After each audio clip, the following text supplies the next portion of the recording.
Teresa Caputo, who stars in Long Island Medium, has officially said that she will not be renewing her long-term deal with TLC. Fans are understandably curious about what the real explanation is. Teresa noted that over the years, through the show, she has helped a lot of people find comfort, hope, and the strength to go through the pain of losing someone they love. But because of extended filming schedules and always being busy, it's getting more and harder to make time for family and personal life. So, after a lot of thought, he has decided to leave the glamorous world of show business, focus on his business, and spend the remainder of his life with his family and friends. It's time for me to step away from the camera, spend time with my family, and enjoy the precious moments in life that will never come back, Teresa said. It was a windy spring afternoon in Hicksville, Long Island. The sky above was a lovely mix of pale blue and golden sunlight, the kind that makes you want to sit on your porch with a cup of coffee and just breathe. Teresa Caputo sat calmly at her kitchen table in her own home.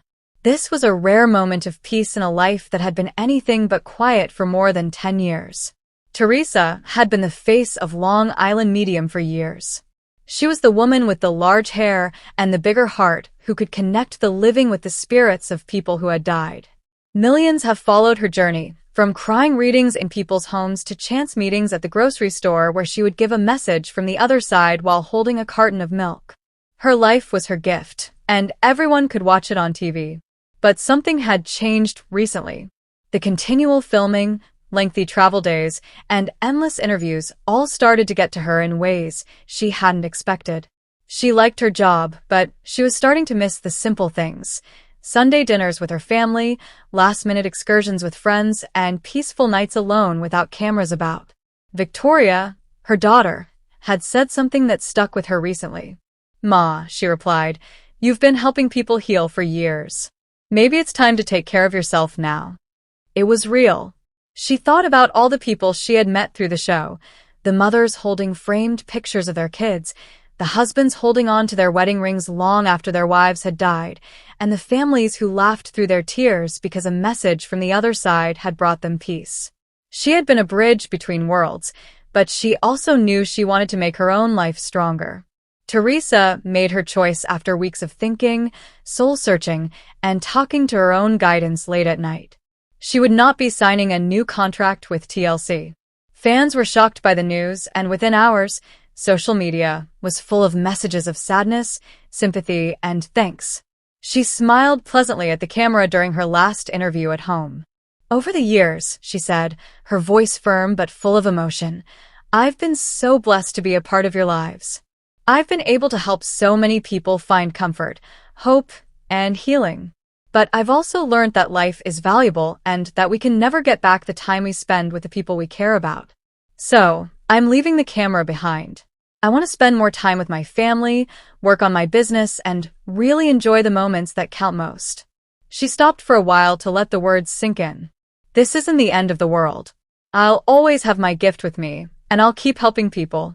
Maybe without the lights and microphones, though. The most important messages come when the world is quiet," they say.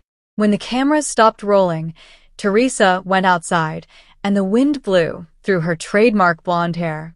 She grinned to herself as she took a deep breath and felt the sun on her face.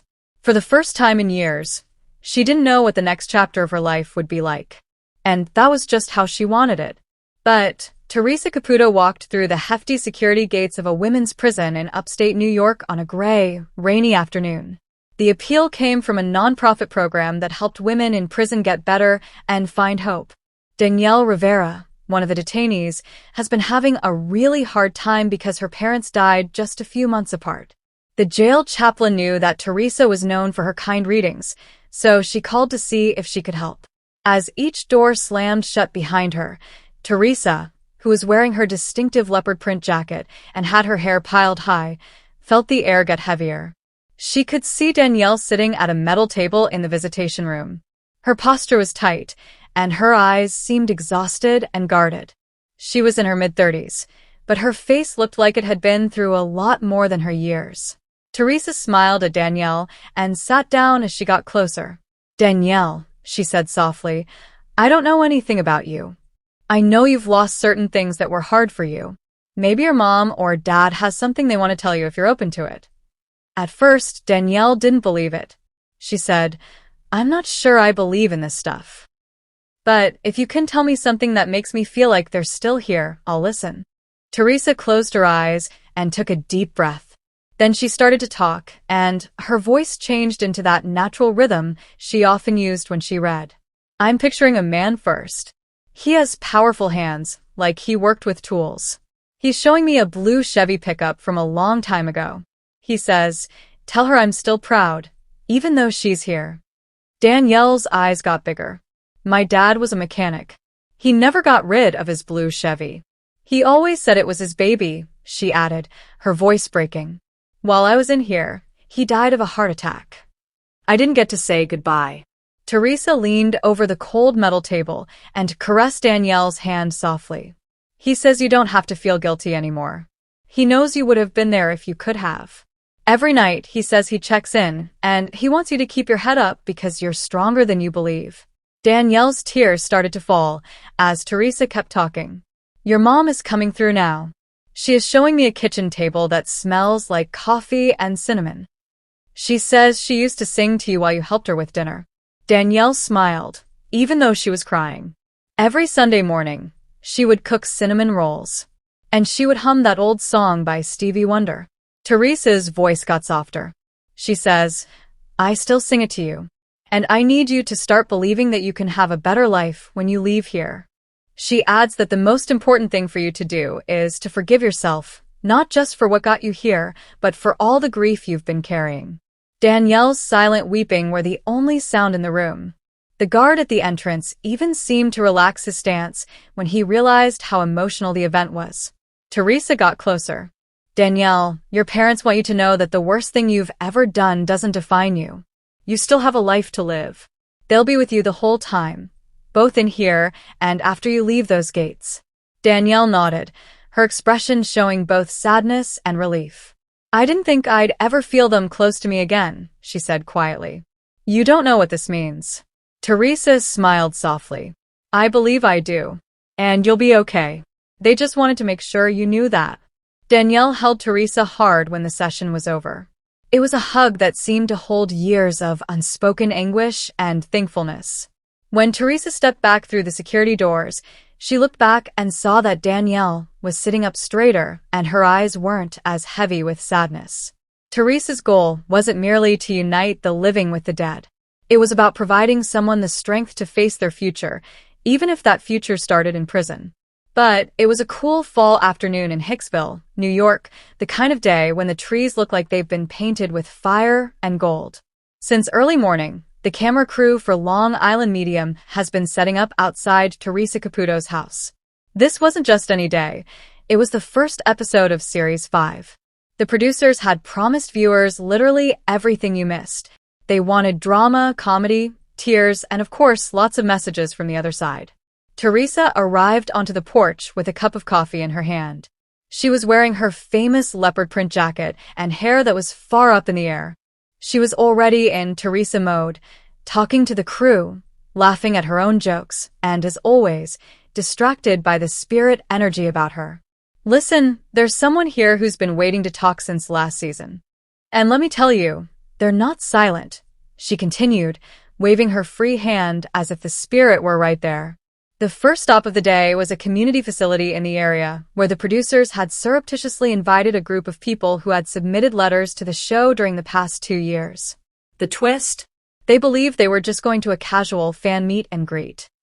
They didn't know Teresa would be delivering surprise readings. The energy changed right away when she walked into the room. Teresa stopped in her tracks. "Okay, who here lost a brother in an accident?" she asked, looking around at the others. A young man in the back raised his hand and seemed shocked. "Peter's brother Mark perished in a motorcycle crash 3 years ago." Teresa walked up to him cautiously, her voice getting softer. "Mark says you were supposed to ride with him that day, but something stopped you. He's showing me your wallet." Peter's lips shook. He said that his wallet fell out of his pocket that morning, which made him late to meet Mark. "Stop blaming yourself," Teresa replied firmly, putting a hand on Peter's shoulder. He nodded, and tears ran down his face. The next reading was for a woman named Clara who was in her 40s and had her arms crossed, which made it evident that she was not sure. Teresa turned her head. Clara, I know you don't believe in this, but your father is here, and he's making me smell something. What is it? Cigars and pancakes? Clara gasped. Her dad operated a cafe and smoked cigars every day. He had died suddenly while making breakfast for her children. He wants you to know that he has never missed a moment of your life, even now, Teresa stated. Clara's strong facade fell apart right away, and she grabbed a tissue. After a few more heartbreaking scenes, Teresa and the crew went to a neighboring mall to film the next scene. The plan was simple. Teresa would buy a present for her grandchild. But, as always, the spirit had other ideas. She halted in the midst of the toy store, holding a plush unicorn. Who here has a little girl in spirit? She called out. Janice, a woman, stepped forward slowly. Lily, her daughter, died of leukemia when she was 6. Teresa's voice got softer again. Janice broke down and said, Lily's here, and she's telling me you still keep her unicorn pajamas under your pillow. She had done that since the day Lily died. Teresa gave her the stuffed unicorn. This is from Lily. She believes you should smile when you think of her, not cry. The episode ended with Teresa back in her kitchen, going over the day's readings with the crew. She chuckled, shook her head, and added, I swear I never know where spirit's going to take me. But it always ends up where it's supposed to. But on Long Island, Hicksville had a sunny afternoon. Theresa Caputo was doing what she always did best, doing errands and talking to strangers in her usual leopard print top and high hair. She didn't plan on delivering a reading that day, but she always remarked, when spirit wants to talk, they don't care if you're in the middle of buying milk. She had just gone inside a little bakery to get a cake for her friend's birthday.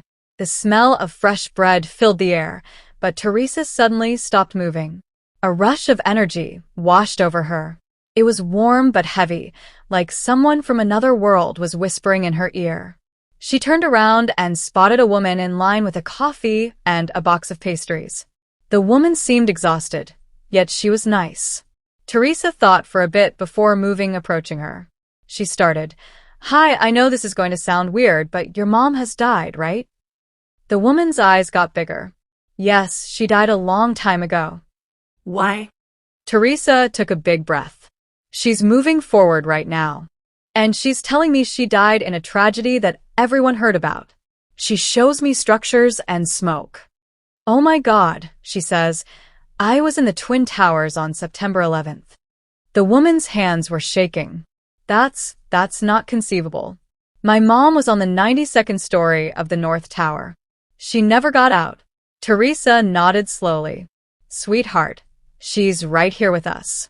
She says she didn't feel any pain. One minute she was at her desk, and the next she was in a bright room. She says she saw angels, and your grandma was with them. They carried her away before anything could injure her. She wants you to know that she wasn't afraid. The woman cried as tears ran down her face. I've been wondering for 20 years if she was in pain. Teresa's voice got softer. She says you've been feeling guilty about being a survivor, like you should have been able to stop her from going to work that day. But she says, sweetheart, you couldn't have done anything. It was my time, but it's not yours. The woman cried. I've kept her voicemail all these years, the one she left before the towers fell. I still listen to it. For a moment, Teresa closed her eyes. She knows. She says you've played it on your birthday, on her anniversary, and even when you were feeling down. She says to inform you that you don't have to feel bad about it. Don't let that day be the only thing you remember about her. Keep the love and the memories. The bakery was entirely quiet. The cashier was even crying. Teresa kept going, her hands moving as if they were directing the air. She says she's proud of you. She has seen everything, from your wedding to the birth of your daughter to the nights you grieved in the kitchen when you thought no one could hear you. She has been there for everything. The woman smiled, even though she was crying. I named my daughter Hope after my mom. It's her middle name. Teresa smiled. She says she knows, and she loves it. She has a bundle of white lilies in her hands and is blowing kisses to you and your daughter. She says that every time you see a white feather, It's her way of saying hello. There was a pause, and the air was warm and silent, as if everyone in the bakery could sense the presence of something bigger. The woman finally said, "Thank you. I didn't know I needed this today." Teresa lightly touched her arm. "It's not me. It's always Spirit. Your mom picked the right time to tell you that love never ends, even when life does." Teresa stared up at the lovely blue sky as she exited the bakery with a cake box in her hand. The air felt less heavy. She knew that a mother and daughter were closer than they had been in decades, even though she couldn't see them. Even in times of sorrow, love and Spirit find a way to talk. But it was a cool, breezy fall afternoon in Long Island when Teresa Caputo was supposed to do a private reading for the Harper family. The Harpers lived in a quiet area away from the commotion of the city, yet the energy in their home felt heavy, like it was going to suffocate them. Teresa could feel it even before she got out of her car. Sarah Harper, a young mother in her early 30s, with puffy eyes from crying for days, greeted her. Mark, her husband, stood next to her. He attempted to keep a strong front, but you could hear the pain in his voice as he said, "Thank you for coming, Teresa." But Teresa's eyes were pulled to the smallest person in the room, 8-year-old Jacob Harper. He was sitting on the couch in the living room holding a little pink stuffed unicorn. He didn't say anything. He didn't look up. It was clear that his heart was hurting more than any child should have to. The Harpers had phoned Teresa because Emily, Jacob's older sister, had died abruptly from a rare illness just 3 weeks before. She was just 12. Jacob and Emily were best friends for life. They played together every day, shared secrets inside their blanket fort, and swore to always be there for each other. No one knew how to fill the hole that losing her had created in Jacob's life. Teresa sat across from Jacob and leaned forward gently. She said softly, "Hey, buddy, I heard you had a really great big sister." Jacob's lips shook, but he didn't say anything. His gaze stayed on the stuffed unicorn, which was Emily's favorite toy and which he now took with him everywhere. Teresa took a big breath. She had learned to trust the visions and feelings that came to her throughout the years as a medium. "I don't want you to think I'm just making this up," she continued. "But I have to tell you that your sister is here right now. This is the identical unicorn that she is showing me. She says it was hers and that she gave it to you because she knew you would keep it safe." Jacob's eyes went up for the first time. You can see her?" he said. Teresa grinned with warmth. "I can feel her. And she says you've been having a hard time because you didn't get to say goodbye." Jacob's voice broke. "One last time. I didn't get to tell her I love her." Teresa's throat felt tight. She directed her attention inward and connected with the energy she knew was Emily's. She talked about what she witnessed. "She's showing me the treehouse in your backyard that you two painted together. She says you drew a little heart on one of the boards, and she constantly saw it." Jacob's eyes got bigger. "We did that. She said she'd always remember it." Teresa went on. "Jacob, she's telling me that she hears you at night.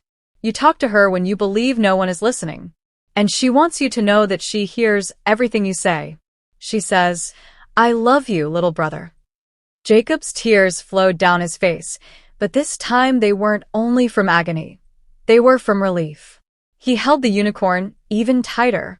"Can I tell her something now?" he asked. "What?" Teresa nodded. "Of course. She is right here with us." Jacob took a nervous breath and continued, "Emily, I love you. I'm sorry I didn't get to say it before you went to paradise. I really miss you, but I'll always keep your unicorn safe. I swear." Teresa closed her eyes and felt Emily's energy change into a calm, soothing wave. "She just kissed you on the forehead," Teresa added. "And she says that treehouse will always be open for you to talk to her. Just go there and she'll hear you." The Harpers sat quietly, each one wiping away tears. Mark, who had been doubtful about mediums, even said a modest thank you. Teresa knelt in front of Jacob one last time before she left. "You didn't lose her, Jacob. You can't see her with your eyes anymore. But she's with you every day. And she is really proud of her little brother." Jacob smiled a little, which was the first time his parents had seen him smile since Emily died. Teresa felt that rare, wonderful sense of closure as she headed to her car. She knew she had helped a small child say farewell and hello again in the same breath. Hello, lovely viewers. Welcome to my channel. My name is Mina, and I hope your day is going well. Don't forget to subscribe to the channel if you appreciate the video.